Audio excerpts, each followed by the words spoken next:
Hello, my name is Karl Meneghella, and I'd like to welcome you to this season of Coffee with Karl. In each episode, we welcome guests from all over the world who are here to share their knowledge, insights and wisdom in topics both big and small.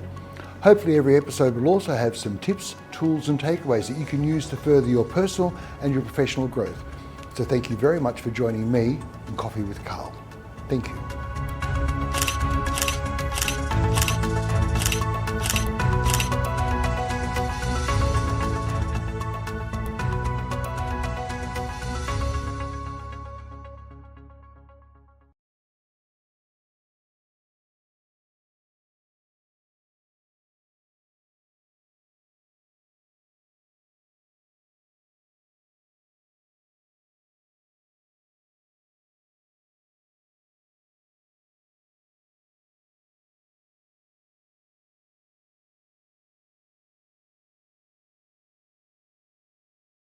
Hello, my name is Karl Meneghella, your host for this episode of Coffee with Karl. Today's topic is the art of conversation, from small talk to storytelling. And with me today is Professor Dr. Steve McKee. Steve, a pleasure to meet you. Good to see you, Karl. We are longtime friends. We've known each other for many, many years. And I think it's your second time here in Phnom Penh. Yes. Mm-hmm. And whilst I know some of Professor Steve's story, I think it'd be really good to hear from him himself and maybe a little bit about your background and an introduction to you. Oh, thank you. Well, thanks for having me. Pleasure. It's an honor to be here, to be a part. Also, I want to say up front that my story is, my story, but it's not that I'm some especially talented person. So anyone out there hearing this or watching this could have the same story. Tell their own story. So, because it's just I'm not particularly gifted.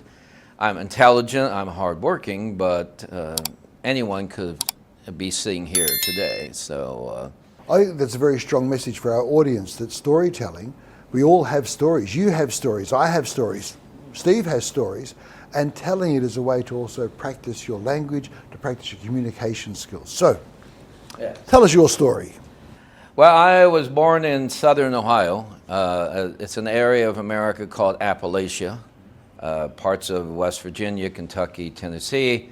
It's actually one of the poorest regions in America. Most people who are born there live and die there. So for me to escape that was somewhat of a small miracle. I was a good student. At some reason when I was young, I just realized I wanted to have a different life. And I was good at school, so I got good grades. Got a scholarship, went to Ohio State University, and there's where I kind of began my educational journey. I was the first person in my family to go to school, to university, and there I took full advantage of the opportunity. Most people will take 5 to 6 years to graduate with a BS. I had mine after 3.5 years. I still had scholarships, so I started my master's. And I had 60% of that done before my 4th year was completed. And eventually I completed that. Became a teacher. Then for about 3 years I took off. I lived in Boston, lived in Colorado in the mountains. But then I moved back to Ohio and started working at Ohio State University. I was the assistant director of the veterinary hospital. Basically the daily operations of the largest veterinary hospital in North America. Wow. And so there the opportunity existed because I thought, what could I do to go back to Colorado? I liked that. And Ohio State would pay for education, free education. It always surprised me that so few people at Ohio State took advantage of that. Mm-hmm. I mean, anyone could have done that, but very few people did. So I used that opportunity to get my PhD in education and statistics, basically for free. It took free from the standpoint of finance. For financial cost, yes, of course. It was a large amount of time and effort put into that. And I guess that's something I would say to the audience too. A lot of young people today, I guess something we say about them is they want things instantly. and quickly. And some things in life that isn't the way it's going to be. So this was a process. For years I worked on my PhD. I graduated in 1991, and ever since then I've enjoyed the benefits of that education, and that's basically led me to becoming a professor. I've taught. And you're a full professor now, aren't you? Yes, for the University of Maryland. Yep. I'm a full professor. I've taught at 12 universities in America and in Asia. And that was all possible. It's an investment. That's why I like to tell students, when you do something like this, like education, that journey you're on, it's an investment in yourself. And like yourself, you've had several degrees also, that it takes time to reach the goals, but once you reach them, then you can reap the benefits. Yes, absolutely. And so since 1991, I've been reaping the benefits of having my PhD, which brought me eventually to Thailand. I had a good friend who was coming to Thailand quite often. In 2000, I came to Thailand for the first time just to visit, fell in love with it. I couldn't come immediately because my youngest daughter, wanted to live with me and go to high school. Yes. So that was important to me. So I stayed in America, helped her to graduate, and then in 2007 I moved to Thailand. And it was all possible because of my educational background. I could come here. I had a job as a principal of an international school, and that's how I got started. And then eventually I worked for several universities. But it was. I have a hard work ethic. Very much so. I'm intelligent, but beyond that, it's just setting goals, focusing on the goals, and then going step by step to obtain the goals. Figuring things out. Everyone makes mistakes. Yes. So if any of you are thinking that life is going to be one big journey that's just going up, you're going to be in for a surprise, because good intentions and even good planning sometimes yields the results you don't want. For sure. But from that, you learn how to overcome. We have a lot of audience members who are doing their Bachelor of Education and they want to become teachers.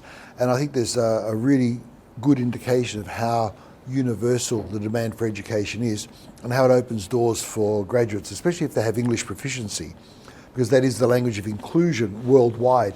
So if you are doing your Bachelor of Education, you have dreams of becoming a teacher, then I would urge you to do your education studies, but also work on your English. And part of this conversation, Steve sharing his story, for example, is how you practice your English. You're allowed to make mistakes. You're allowed to pause and say, well, that's okay. But you're practicing getting your ideas into a format, practice sharing. I'd just like to go back to your story when you said in Ohio, the Appalachian area, your father, I believe, had a tobacco farm. Is that right?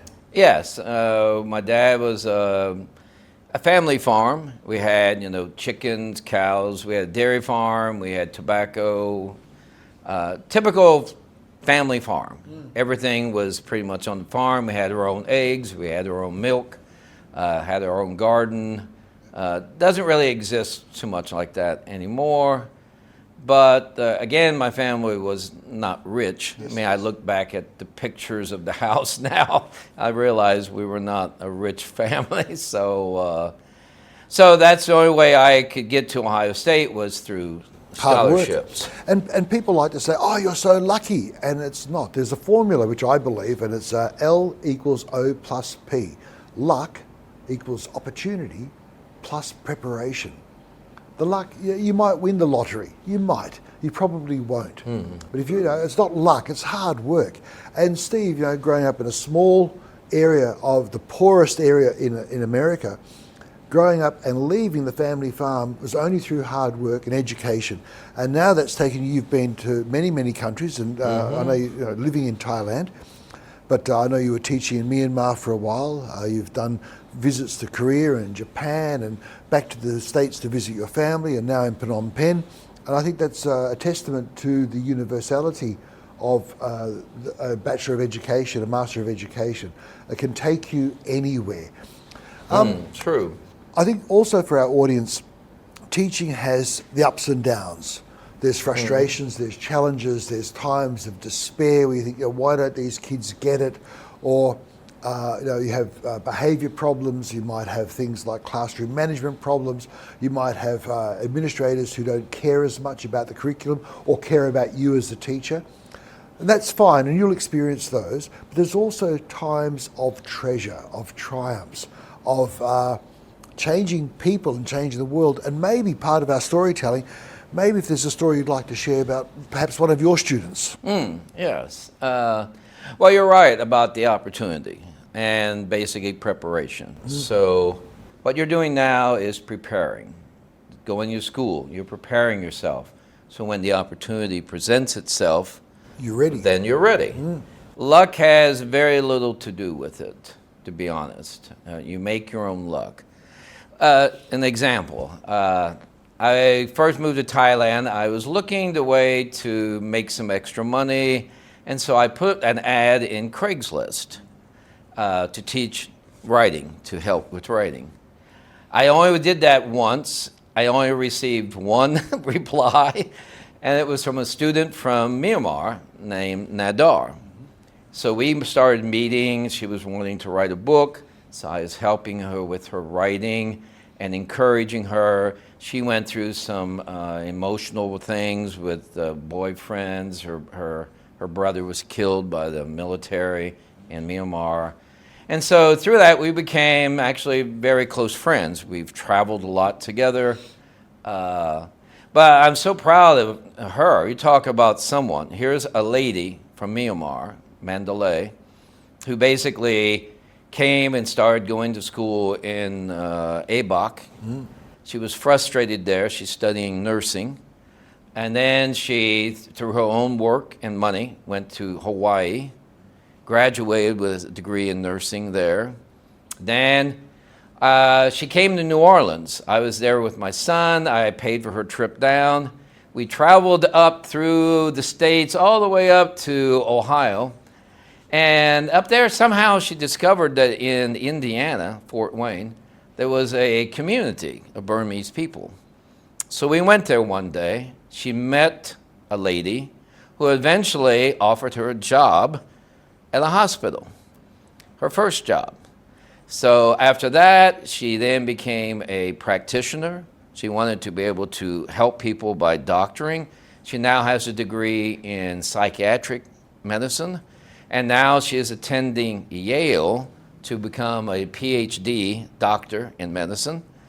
And she's luck has nothing to do with what she's done. She works really hard. She's focused. Yep. She has a plan. She doesn't give up. She's always looking to...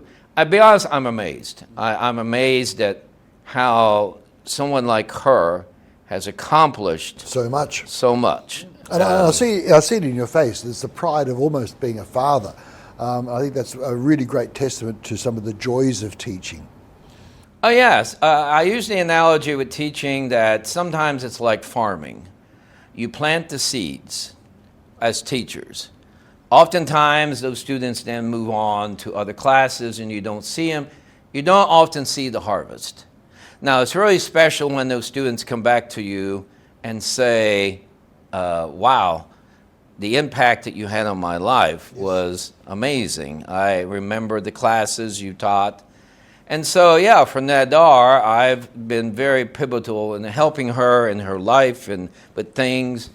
And to see her just continue to grow and to develop. To blossom, to take your garden analogy. Yes, it's just been amazing. Can we go back in the story? You said about Nadar finding out about the group in Indiana. Mm-hmm. That's not luck. She found out about the group of Burmese people. Yes, she did find out. So again, as Steve is sharing with you, it's not luck. And sometimes we resent other people. We'll say, oh, he's so lucky or she's so lucky. But oftentimes there's an underlying story of hard work, being attentive, having set goals that you focus on. I think it's really important, a really important message. No, she wasn't lucky. She always is looking for something. Recently, she sent me a picture. She's had some difficulties working in some of these extreme clinics in America with very addicted, drug-dependent individuals, administration who really don't support her. Yes. So she's now opened her own clinic. And so pretty amazing. I don't think so, that, no, she went out, she found a place, she opened it. Luck has nothing to do with what she's accomplished. She has a goal, she has a vision, and she's willing to work to accomplish those goals. And she does. You know, I have no idea how she finds out, these things she does, how she got into Yale, one of the most difficult universities in America to world get famous. into. Yes. It's amazing, you know. And so for anyone who's watching this, you could be me or you could be Nadar. Yeah. Okay? She is intelligent, but she's very hardworking and very focused and passionate about helping people. We took a trip up into Myanmar back years ago. She was just beginning to practice nursing in Thailand. So we went up to this extremely, isolated village. We took a bunch of clothes and bought some medicine. She had her little stethoscope, and she was up helping people. And it was that was sort of the beginning. I could see how passionate it was that she cared about people. And so anyone can do this. If you have a dream, there's no reason that you can't find success like this also. But dreaming is not enough. It takes some effort and work. Well, yes, dreaming, sitting on the couch, dreaming and hoping is not going to get the results. She's always looking. Like I said, I have no idea how she accomplishes the things she does. I'm always amazed how she finds opportunities and takes advantage of those to the fullest. Now she's also been appointed. She went to University of Hawaii, so now they're flying her back once a month to teach and help Fantastic. Young nursing students there. And while they go to show, we used to joke, because I used to talk to her on the phone when she was a nurse. She was poor. She didn't have a lot of money. It's very expensive, Hawaii is. So I used to joke with her about living on bananas and pineapples. And she used to go to the local church like on Wednesday night because they had like free meals. Yes. She sacrificed a lot to make it happen, but she did. Can I go back to our topic of storytelling? And thank you so much for sharing that story. And I haven't met Nadar, but I already have a picture of her in my mind. And that's because Steve gave us context. He's telling us the who, how, when, where, why, and what. So we know the person, we know the context that she grew up in, we know that where she's progressed to, and that's part of the storytelling. That's fine for you and I who are experienced. What about people who are just starting off? What's some ways you can break the ice, conversation? Like really simply, hello, my name is Karl, pleased to meet you. That's fine. What are some other strategies or some ideas about actually getting into a conversation? Especially for ESL students who are a bit nervous. Well, if finding a common ground or a topic that's of interest, if you're in a class studying a topic, maybe that could be the initial, topic of conversation. And so it becomes a bridge. Some way to connect to each other. Being a good conversationalist also, I think, means being a good listener. Listening to what other people are saying, so that you can respond and carry on the conversation. If you don't, then the conversation will just stop. And asking questions, so that you can get information that will maybe help to take you to the next step in the conversation. I think that's really important. A lot of people are listening, but while they're listening, they're actually formulating what they want to say. And that's True. that's not really listening. And I think we need to learn how to attentively listen to people. And then we can actually ask questions which are really meaningful, which give understanding and allow the person to expand. This is conversations, and I think it's really important that we develop those skills as students. And remember, you might be practicing your English.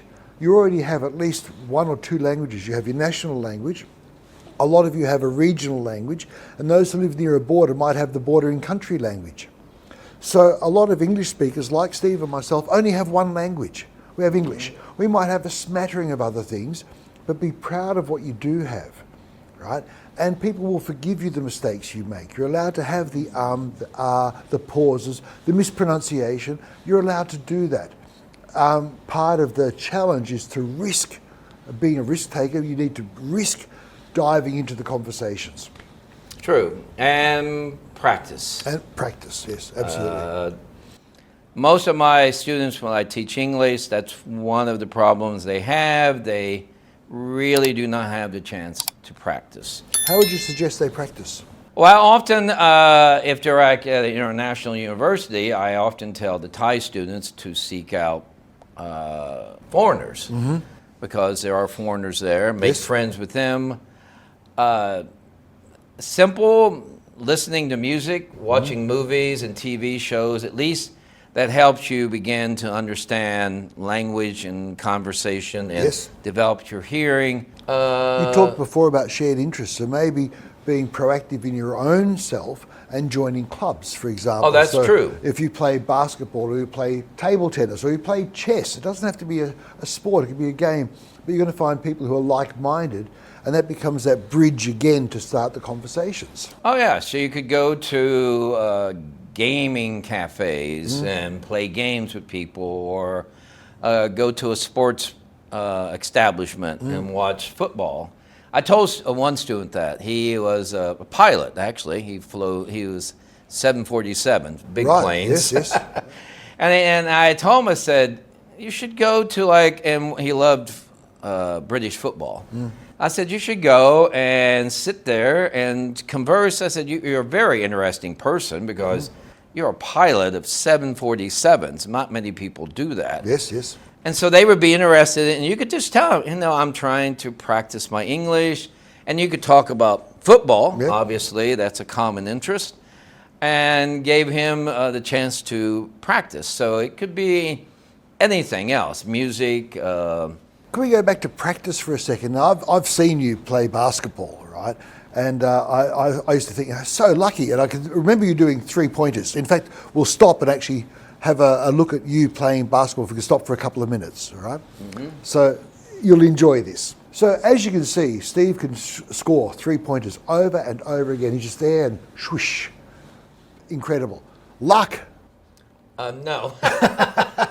How many shots do you reckon you've shot in your life? I have no idea how many. I still play basketball 4 to 5 times a week, so I go out usually by myself and just shoot. So no, luck has really nothing to do with that. It's just a lot of practice, and actually, I'm a better shot today than I was probably in my 30s. Yeah, the accumulation of all that practice. I think that's a great note to end on.